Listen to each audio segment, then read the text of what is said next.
Orlan-10 flew into Romania and fell when ran out of fuel.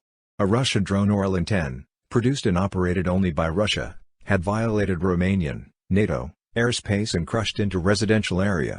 What else does NATO need? The drone was found in the Romanian municipality of Dumitru, just over 100 kilometers south of the Ukrainian border. The incident comes after several reports that drones connected to Ukraine-Russia war had entered territory of NATO countries. On March 11, a Soviet-era Tu-141 crashed in Zagreb, Croatia. It carried a bomb. So not a joking situation, but this one made me laugh. The Russian army lost an Orlan-10 reconnaissance UAV. Based on the fact that it managed to land in #Romania, there was a guidance failure. In the last 19 days, we have all witnessed the demonstrated inability to defend NATO airspace.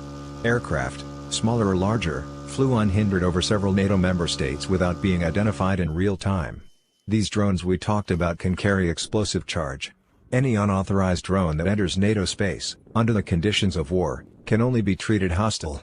The lack of reaction from the NATO air defense, so much praised, leads us to conclude that it does not work. Not that it doesn't work in parameters, but it doesn't work at all. If in the case of the Russian drone Orlan-10, we can say that it was small, maybe it was not in danger, in the case of the drone in Croatia, what else can we say?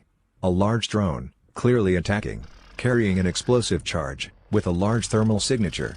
It is noticeable that the NATO defense power does not make much money. It is very easily penetrated. Reasons for failure, easily found by NATO officials. Most of the time, the weather.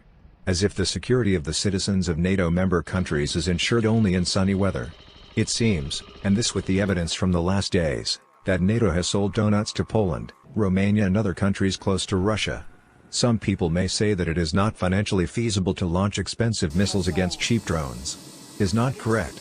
Any flying object, possibly a carrier of explosives, must be identified and shot down.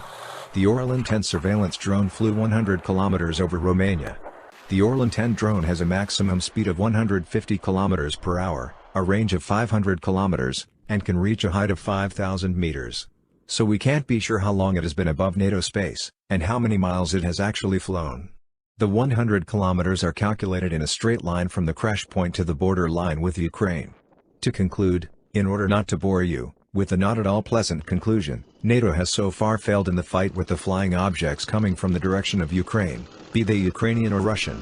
In closing, I want to remind you of the strangest case to date, the inexplicable crash of two aircraft, MiG-21 Lancer and Puma helicopter, 10 minutes apart, also on the territory of Romania, NATO territory, in the immediate vicinity of the border with Ukraine.